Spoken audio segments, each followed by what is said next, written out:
কলকাতার আলিপুরের সরকারি ভবনে আগুন লেগে ৪,০০০ ইভিএম পুড়ে ছাই হয়ে যাওয়ার ঘটনাকে কেন্দ্র করে সারা দেশে বিতর্ক তৈরি হয়েছে। মাত্র কয়েকদিন আগেই দক্ষিণ ২৪ পরগনা জেলার ১০টি কেন্দ্রে ভোটে ব্যবহার করা হয়েছিল এই ইভিএমগুলি। আর এই কয়েকদিনের মধ্যেই সেই মেশিনগুলোতে আগুন লেগে যাওয়ায় প্রমাণ লোপাটের গন্ধ পাচ্ছেন অনেকেই। কংগ্রেস নেতা পবন খেরা যেমন টুইট করে লিখেছেন, এটি কি সত্যি একটা দুর্ঘটনাজনিত অগ্নিকাণ্ড ছিল, নাকি বলিউড সিনেমার মতো সেই একই ধরনের সুবিধাজনক ও রহস্যজনক অগ্নিকাণ্ড, যা গুরুত্বপূর্ণ প্রমাণ ধ্বংস করার জন্য ঠিক সময়েই ঘটে বলে মনে করা হয়।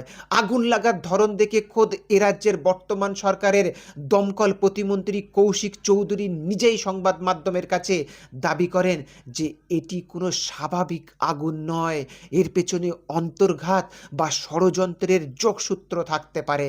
আগুন প্রথমে লাগে তৃতীয় এবং চতুর্থ তলায়, কিন্তু মাঝখানে ৫, ৬ ও ৭ নম্বর তলা আবার কিছুই হয় না, পুরোপুরি অক্ষত। আবার হঠাৎ করে আগুন লেগে যায় ৮ ও ৯ নম্বর তলায়, যেখানে মজুত করে রাখা ছিল তৃণমূলের সবচেয়ে শক্ত ঘাঁটি দক্ষিণ ২৪ পরগনা জেলার মোট ১০টি বিধানসভা কেন্দ্রের ওই ৪,০০০ ইভিএম। বাংলার বিধানসভা নির্বাচনের গা থেকে এখনো আঁতুড়ে গন্ধটুকু কাটেনি, এর মধ্যেই ইভিএমে লেগে গেল আগুন। এখন আগুন লাগার কারণ স্বাভাবিক নাকি অস্বাভাবিক সেসব বিতর্ক না হয় চলতেই থাকবে, কিন্তু মানুষের রায়ের প্রমাণ পুড়ে যে ছাই হয়ে গেল তা সারা দেশবাসী দেখল।